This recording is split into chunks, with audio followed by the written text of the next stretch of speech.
نبی پاک صلی اللہ تعالی علیہ وسلم کے ساتھ جو امت کا رشتہ ہے وہ احساس کا رشتہ ہے۔ کچھ رشتے احساس کے ہوتے ہیں۔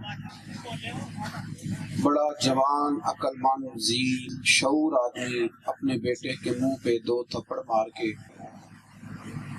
اس نے بہت بڑی غلطی کی لیکن اس کے منہ پہ 2 تھپڑ مارے اور خود اس نے رونا شروع کر دیا۔ حضور علیہ السلام کے ساتھ جو ہمارا رشتہ ہے نا وہ احساس کا ہے، اور قرآن پاک نے اس کو بیان کیا ہے۔ فرمایا النبی اولی بالمؤمنین من انفسہم، فرمایا یہ نبی مومنوں سے ان کی جانوں سے بھی زیادہ قریب ہے۔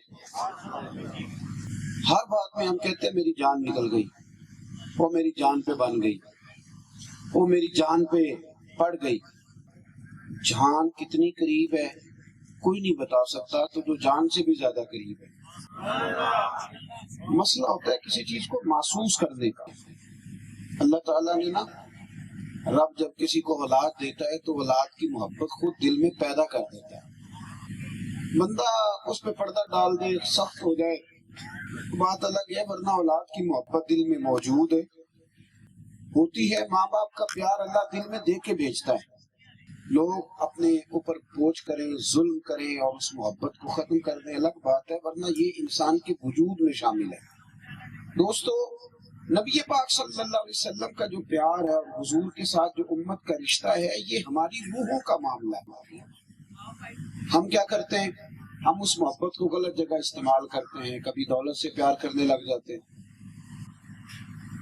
کبھی شہرت سے پیار کرنے لگ جاتے ہیں، کبھی اپنے آپ سے پیار کرنے لگ جاتے ہیں۔ کہ بہت سارے لوگ ہیں بیچارے سارا دن آئینے کے سامنے کھڑے رہتے ہیں، اپنی فوٹو اپنے موبائل پہ لگا کے سارا دن دیکھتے ہیں، نفس پرستی کا شکار ہو جاتے ہیں، اپنی خوبیاں سارا دن بیان کرتے رہتے ہیں، اپنے منہ سے اپنی تعریفیں کرتے ہیں، اپنے آپ سے پیار کرتے ہیں۔ بھائی، پیار اللہ نے دل میں دے کے بھیجا ہے، اور وہ پیار دیا ہے مدینے والے محبوب کا۔ اب ہم اس کو غلط جگہ استعمال کرتے ہیں تو وہ مس یوز ہو جاتا ہے۔ اگر آپ اس کا صحیح استعمال کریں، ہمارا زمانہ ہے بحث کا، محبت کریں، ناراض نہ ہونا میری بات پہ، لیکن یہ بحث کا زمانہ ہے۔ آپ یہاں بٹھا لیں 2-4 بندوں کو، ان سے کہیں کہ 5 گھنٹے بحث کرنی ہے، بتاؤ کون کون سا مولوی غلط ہے۔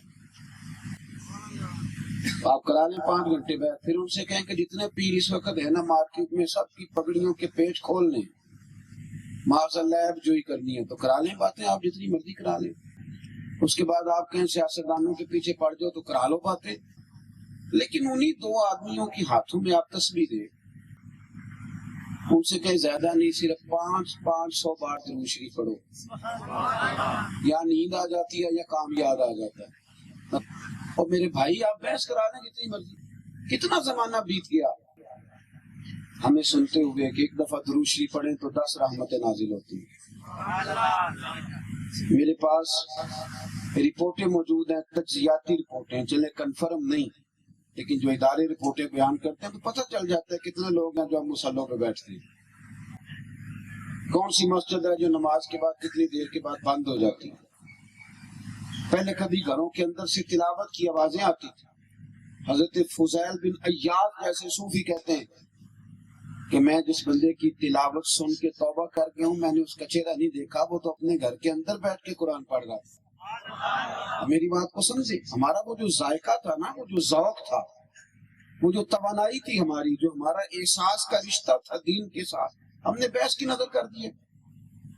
اور ہمارے بہت سارے نوجوان بیچارے الجھ گئے ہیں، وہ کہتے ہیں ابھی تو میں نے فیصلہ ہی نہیں کیا کہ صحیح کون ہے، کیونکہ بحث ہی بڑی ہوتی ہے، اہل حق میں بڑی بحث ہوتی ہے، چھوٹی چھوٹی باتوں میں بہت سارے لوگ الجھ جاتے ہیں۔ اور مجھے اور آپ کو بھی بڑا ہی شوق ہو گیا ہے میرے دوست، دین ہماری تسلی کراتا ہے، دین ہماری، لیکن شرط یہ ہے کہ ہم سیکھنے کے لیے دین سیکھیں۔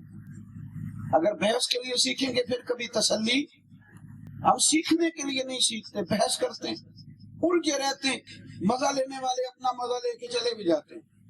وہ جنہوں نے سرکار سے پیار کرنا تھا ملا جامی کی طرح، وہ دور بیٹھ کے بھی حضوری کے مزے لے کے چلے گئے۔ وہ ملا رومی کی طرح وہ درد سوز کیفیت کر کے چلے بھی گئے۔ ہماری ابھی بحث ہی نہیں ختم ہوئی۔ 1 محرم سے 10 محرم تک بحث ہوتی ہے، امام حسین کی نیاز پکانی چاہیے کہ نہیں، اور یکم ربیع الاول سے 30 ربیع الاول تک بحث ہوتی ہے جھنڈیاں لگانی چاہیے کہ نہیں، میلاد کرنا چاہیے۔ اور جس کی 7 نسلیں ایک ہی گھر میں میلاد کی محفل سجا رہی ہے نا 7 نسلوں سے، وہ بھی ہر سال پوچھتا ہے ویسے حضرت صاحب جائز ہے؟ میں کہ تو ہی نہیں منیا ساڑھے کو ساری عمر، آگے کدھر جانا بھائی؟ بس کریں، کتنی کو بحث کریں، عمل کریں، پیار کریں۔ عقل کے گھوڑے دوڑانے والے لوگ بڑے رستے میں رہ گئے۔ او یارو، علامہ اقبال بڑے منطقی تھے، فلسفی تھے، لیکن آخری عمر میں رویا کرتے تھے۔ خرد عقل کو کہتے ہیں، فرماتے تھے خرد کی گتھیاں سلجھا چکا ہوں، یا رب مجھے صاحب جنوں کر دے۔ اللہ میں نے عقل کی ساری گتھیاں سلجھا لی، اب میں مجنوں بن کے جینا چاہتا ہوں، مجھے اپنے رسول اللہ کا دیوانہ بنا دے۔ یا اللہ میرے اوپر مہربانی فرما، میں نے بڑی عقل دوڑا دی، بڑی۔ اور اقبال کہتے ہیں کہ جو عقل ہوتی ہے نا، عقل یہ 10 منٹ 15 منٹ یا 20 منٹ نہیں تنقید کرتی، یہ 24 گھنٹے تنقید کرتی۔ اقبال کہنے لگے عقل کو تنقید سے فرصت نہیں، یعنی 1 منٹ بھی فارغ بیٹھتی عقل کو تنقید سے اس طرح کر عشق پر ایمان کی بنیاد رکھ، عشق پر ایمان کی، بھئی وہ لطف والا ماحول کب آئے گا؟ ساری زندگی مولانا رومی نے بڑی شاندار بات کہی ہے، بڑی شاندار، یہ نوجوانوں کے کام آئے گی اگر یاد رکھیں گے تو۔ عارف رومی فرمایا کرتے تھے اللہ تعالیٰ نے نا لوگوں کو عقل دی تھی استعمال کرنے کے لیے، اور لوگ ساری زندگی عقل کے ہاتھوں استعمال ہوتے رہے۔ اللہ نے عقل دی تھی اور ساری زندگی عقل کے ہاتھوں بحث ہوتی رہی، الجھے رہے، کمال ہوگی۔ میرے دوستو، کلمہ پڑھنے سے پہلے کھل کے سوچنا چاہیے، لیکن جب محبوب کا کلمہ پڑھ لیا نا، اب سوچنے کا ٹائم ختم ہے۔ کلمہ پڑھنے والے سوچا نہیں کرتے، وہ حکم پر عمل کیا کرتے، وہ دلیل پوچھنا، وہ حکمت پوچھنا۔ ہمارے ہاں لوگ پوچھتے ہیں جی یہ سود کیوں حرام کیا جی شریعت نے؟ پوری دنیا سود پہ چل رہی ہے۔ ہمارے ایک سابق صدر صاحب نے ایک دفعہ کہہ دیا تھا علماء کو کوشش کریں کہ گنجائش نکل آئے تو۔ کیوں جی، حکمت کیا ہے؟ ایک بات مجھے بتاؤ، غلاموں نے بھی کبھی حکمت پوچھی ہے؟ آپ نے غلام سے کہا کہ جا یار چینی لے 1000 روپے کی، وہ کہتا ہے سر جی سیانے پڑے 500 کی منگائیں، تو آپ اسے حکمت بتائیں گے پہلے کہ 1000 کی کیوں منگا رہا ہوں؟ بتائیں نا جی، آپ حکمت بھی پوچھتے ہیں ہر بات میں، یہ کیوں ہے، یہ کیسے ہے؟ تو وہ آپ سے کہتا ہے جناب 1000 روپے کی کیوں منگا رہے ہو، 500 کی منگائے، تو آپ کہیں گے تو اس طرح کر، چپ کر کے جا، زیادہ باتیں۔ یہاں عجیب غلام ہے یہ، سبحان اللہ۔ امام احمد بن حنبل نا بازار سے غلام خرید کے لائے، کہتے ہیں اس کے چہرے پہ روشنی بڑی تھی تو میں نے خرید لیا۔ میں خرید کے لایا تو میں نے اسے پوچھا تیرا نام کیا ہے؟ تو امام صاحب فرماتے ہیں اس نے آنکھ کھولی، کہنے لگا حضور غلاموں کا نام نہیں ہوتا، آپ کسی اور کو بھی آواز دیں گے تو میں سمجھوں گا مجھے ہی بلا رہے ہیں۔ آپ فرمانے لگے اس کے پہلے جملے نے نا میرے وجود پہ کیفیت طاری کر دی۔ میں نے اسے دوسرا سوال کیا، میں نے کہا تو رہے گا کہاں، کمرے پسند کر لے۔ تو اس نے آنکھیں جھکا لی اور میرے قدموں کے قریب آ کے بیٹھ گیا، کہنے لگا حضور غلاموں کے نخرے نہیں ہوتے، جہاں اشارہ کریں گے نا میں چپ کر کے وہاں لیٹ جاؤں گا۔ امام صاحب فرماتے ہیں مجھے تو وجد ہو گیا۔ میں نے تیسری بات کی، میں نے کہا تو کس قسم کی غذا کھاتا ہے، کیا کھائے گا؟ تو فرماتے کہنے لگا حضور جو لقمہ بچ گیا نا وہ دے دینا، میں چپ کر کے کھا لوں گا۔ حضرت امام صاحب کہتے ہیں میں بھی رو پڑا، وہ بھی رو پڑا۔ میں نے کہا اٹھ یار گلے سے لگ، تو غلام بننے کے نہیں، تو آقا بننے کے قابل ہے تیری۔ دیکھیں نا حضرت بابا بلے شاہ صاحب، بابا صاحب فرماتے ہیں کہ ایک کتا ہوتا ہے، ہم اس کے مالک ہوتے ہیں تو ایک روٹی ڈالتے ہیں، اور کئی دفعہ دوسری مانگے تو جوتا بھی اٹھا لیتے ہیں، ساری رات وہ پہرا دیتا ہے۔ ہم سوتے ہیں پنکھے میں، اے سی میں، اور وہ صبح جا کے سوتا ہے کسی نالی میں۔ رخ پنجابی میں درخت کو کہتے ہیں، وہ جا کے نا کسی رخ میں جا کے دن کو سو جاتا ہے۔ آپ فرماتے تو نے کبھی سوچا نہیں جس کا تو مالک ہے، تو اپنی نعمت دیکھ اور اس کا کام دیکھ، اور جو تیرا مالک ہے تو اس کی نعمتیں دیکھ اور اپنے کرتوت دیکھ۔ فرمانے لگے راتی جاگے تے شیخ صداویں، راتی جاگ دے کتے تیتھوں کتے رکھا سکھا کھا، دنے جا رکھاں وچ ستے تیتھوں اتے تے مالک دا در مول نہ چھٹ دے، پاویں مارو 100 جتے تو تیتھوں اتے ایک برکی دا قدر پچھانن، پاویں مالک ہوں من ستے تیتھوں اتے اٹھ بلیا چل یار منا لے نہیں تے بازی لے گئے نہیں کتے، اٹھ بلیا چل یار منا لے۔ ساری زندگی بحث میں گزرے گی۔ عراق اب کسی ملک کا نام نہیں، لیبیا اب کسی ملک کا نام نہیں، شام اب کسی ملک کا نام نہیں، یہ ملک نہیں رہے۔ کافر تھک گیا مسلمان کو مار مار کے، پر مسلمان ایک دوسرے کو مار مار کے نہیں تھکا، کافر تھک گیا۔ عراق میں جس گروہ کی جتنی اس کا قبضہ ہے اتنے حصے پہ وہ قابض ہے، جس علاقے میں جتنا کوئی پاورفل ہے اتنا وہ اس پہ، وہ باقاعدہ کوئی ملک نہیں۔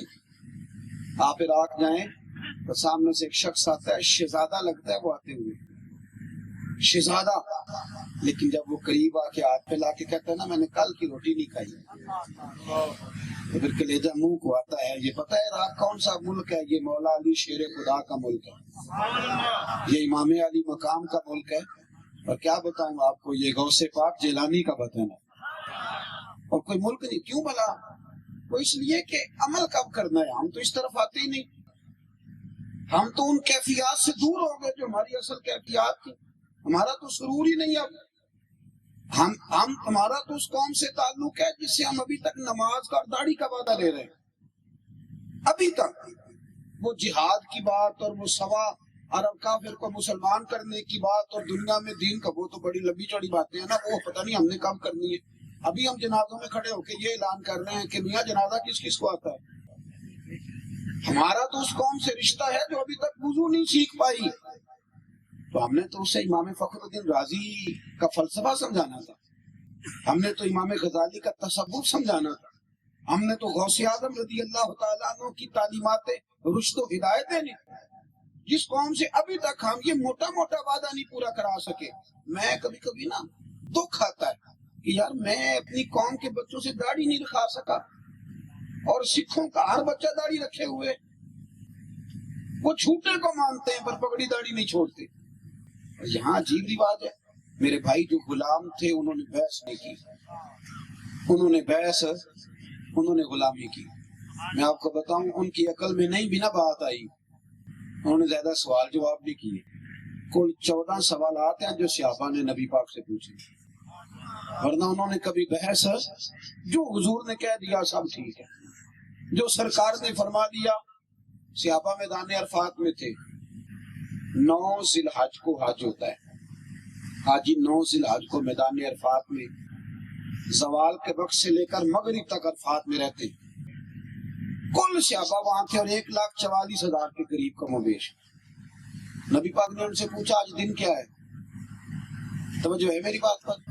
تو حضور نے پوچھا بھی آج دن کون سا ہے؟ ایک نے بھی اٹھ کے نہیں کہا کہ میں جی بڑا پڑھا لکھا ہوں، میں بڑا عقل مند ہوں۔ حضور جی یہ ذی الحج کا مہینہ ہے۔ فرمایا کون سا دن ہے؟ تب اللہ و رسول عالم، اللہ جانے اللہ کا رسول جانے۔ نبی پاک نے فرمایا تاریخ کیا ہے؟ کہا اللہ جانے اللہ کا رسول جانے۔ تو حضور علیہ الصلوۃ والسلام نے فرمایا کہ مہینہ کون سا ہے؟ اللہ جانے اور اللہ کا۔